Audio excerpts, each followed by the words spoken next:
Winged and made to fly, in the fantasy of a fly, is bigger than an elephant.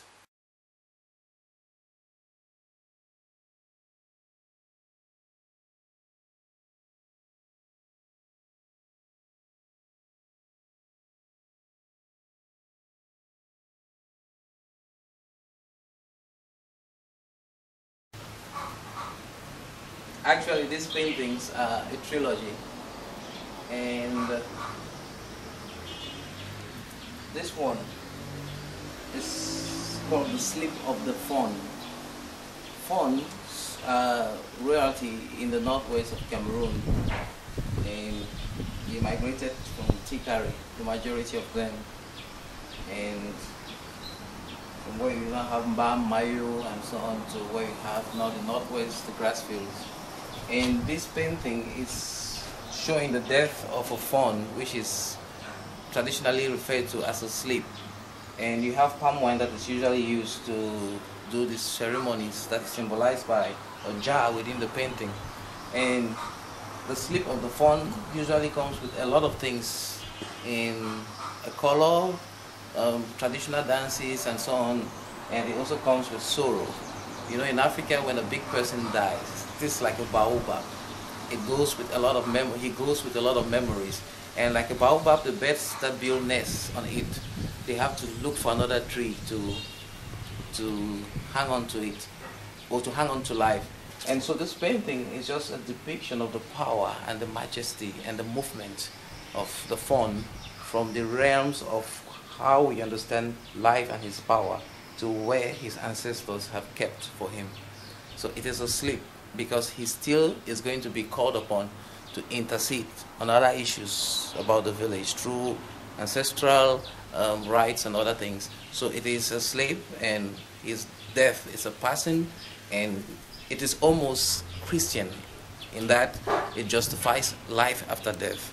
So the painting is a colorful painting, even though it is talking about death, because it is not death per se, it is a movement. And the second painting is taking us to the few moments, the moments before the sleep. So it is called the last witnesses before the sleep. If you look at it critically, the fawn or the king is dying, and is confiding to these two gentlemen who are probably elders of the village, or are in the next in line in terms of secret society. They are secret people who are his very close companions, and therefore their mouths are even open and they are gasping in surprise, gaping in surprise. And because it is a shock that their king is leaving them, this powerful man is confiding to them on what they should do probably after the time he's left the world. So it is a painting that shows honor in that even though these people are this powerful, they are also human. They have people that were trusted, companions that supported their reigns and that made them what they are. So it is only logical that when they are not, these people should be the people to carry over their legacy. So it is a real painting about what happens in fandoms in the Northwest.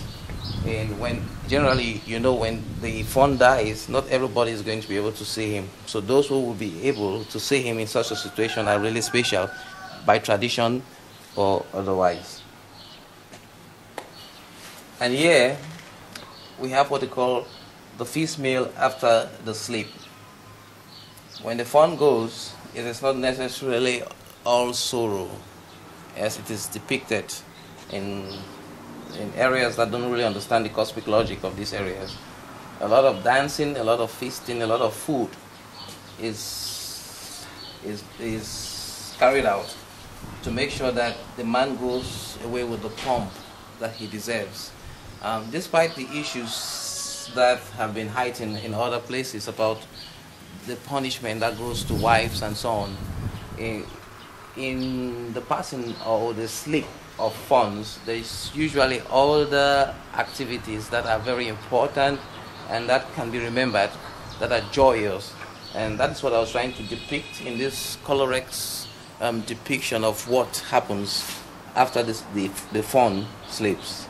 So you can see some women carrying fruits and foodstuff. They are kind of like lurked in a line drawing with somebody like a kid, which means children also participate in the activities.